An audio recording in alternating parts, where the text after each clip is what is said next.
Bonjour et bienvenue dans J'ai une question. Ici, on ne cherche pas des réponses toutes faites. On prend le temps de questionner, ensemble. Si tu le veux, avant de continuer, prends une longue inspiration et une lente expiration, juste pour être là. Nous vivons une période de bouleversement profond. Certains parlent de changement de civilisation. Beaucoup de repères disparaissent. Ce que nous traversons peut désorienter, inquiéter ou éveiller. Avoir une question n'est pas une faiblesse. C'est souvent un signe de lucidité, et parfois le début du chemin. Souviens-toi, je ne détiens aucune vérité. Je te partage une exploration, une lecture, un regard. Fais preuve de discernement.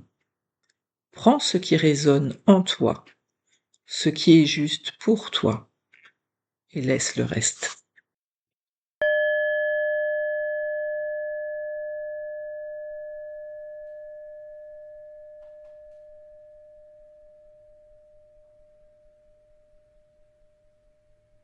La question que je te pose aujourd'hui est la suivante.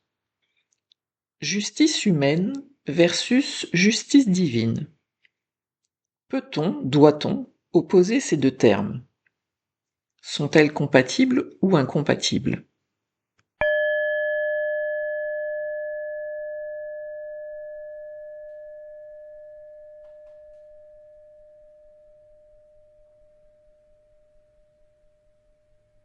La justice humaine, la justice divine, sont-elles opposables? Sont-elles compatibles?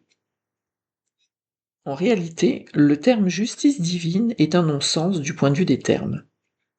Le divin, Dieu, la source, l'univers, peu importe, a un plan qui se déroule comme il est prévu, en s'adaptant aux décisions librement prises par les individus. Le divin n'a aucune arrière-pensée comme la sanction, la récompense ou le jugement. Il nous accompagne tout en nous laissant libres de nos choix. Il nous montre juste le chemin, le but de tout cela, qui est le retour à l'unité et à l'amour, et nous en ferons tous l'expérience au moment de la mort de nos corps physiques. Ce que beaucoup entendent dans le terme justice divine, c'est l'idée de karma, que l'on résume faussement à un lien de cause à effet. Je fais quelque chose de mal et je serai sanctionné. Je fais quelque chose de bien et je serai récompensé. C'est la définition que donnerait le dogme hindouiste ou bouddhiste, et l'on comprend aisément en quoi il est culpabilisant. En quoi serait-il faux?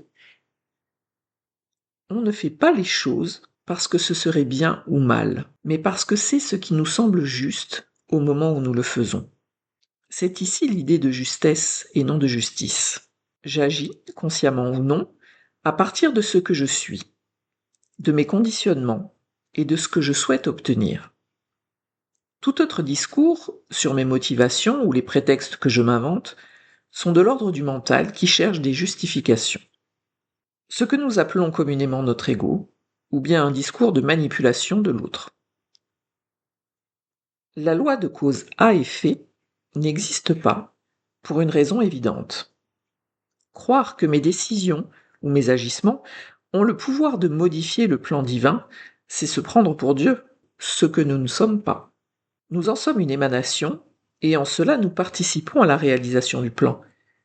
Mais nous n'en décidons pas les grandes lignes, seulement quelques détails.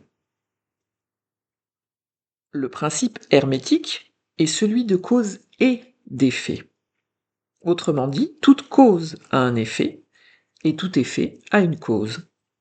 Mais nous, humains, n'avons pas connaissance de la causalité, c'est-à-dire le lien entre les deux. Si certaines choses peuvent nous sembler évidentes dans la dimension dans laquelle nous vivons, l'affaire est beaucoup plus complexe, et nous n'avons jamais les tenants et les aboutissants. Pourquoi nous comportons-nous de telle façon et pas d'une autre?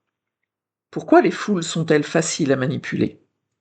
Pourquoi suis-je sensible à certains déclencheurs alors que mon voisin ne l'est pas? Il n'existe pas de généralité, car nous sommes tous uniques et différents.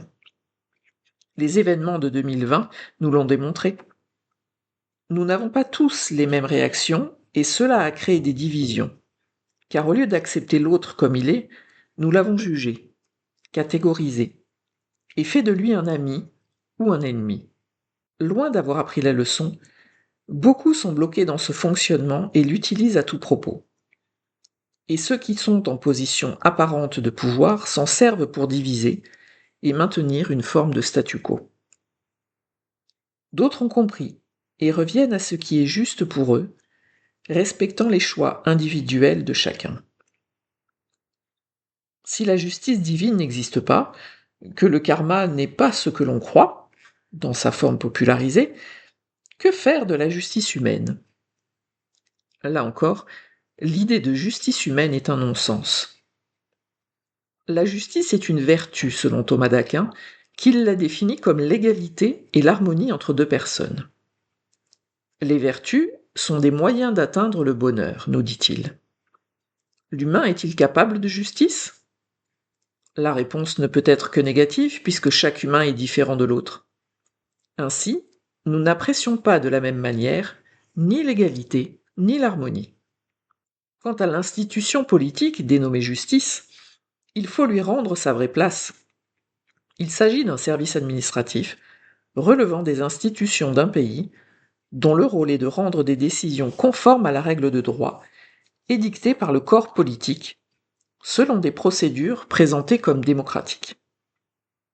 Dès lors, dire que l'on va en justice, que l'on saisit la justice, que l'on attend que le juge nous rende justice, sont autant d'abus de langage.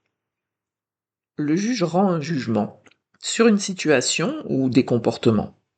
Autrement dit, il apprécie un fait qu'il compare à une norme abstraite et dit s'il y a conformité. C'est la mission que lui a confiée la loi, et il s'y applique avec tout ce qui fait son humanité. Les bons côtés comme les mauvais. Il ne s'agit donc pas de dire ce qui est juste, sauf à considérer que la loi humaine donne la définition de ce qui est juste de façon intemporelle et absolue. Mais nous savons que c'est faux puisque chaque pays a ses propres lois et que toutes ne sont pas identiques. Par ailleurs, la loi humaine change dans le temps. Certains comportements, autrefois acceptables, ne le sont plus, et inversement. En conclusion provisoire, il serait plus juste de s'interroger sur ce que nous voulons mettre dans cette idée de justice, ou sur la pertinence d'un tel concept humain, plutôt que de s'en remettre à une justice divine ou humaine, floue et indéfinie, qui consisterait à remettre notre pouvoir de décision à une autorité extérieure qui nous dicterait nos comportements. Au lieu de justice, pourquoi ne pas parler de justesse? Prenons le temps de la définir, non pas dans un discours abstrait, mais dans un alignement corporel, conscient, ouvert. Car la justesse se vit plus qu'elle ne se dit, et elle est toujours au service du vivant. Je te propose de ne pas donner une conclusion définitive à cette question, de la laisser te traverser encore un peu. Tu n'as pas de réponse à donner aujourd'hui. Certaines questions travaillent mieux quand on les laisse vivre. Observe simplement ce que cette question fait en toi. Peut-être une émotion, peut-être une résistance, peut-être rien pour l'instant. Le moment venu, tu sauras. J'ai une question, et peut-être que toi aussi, et nous pouvons nous interroger ensemble. À bientôt.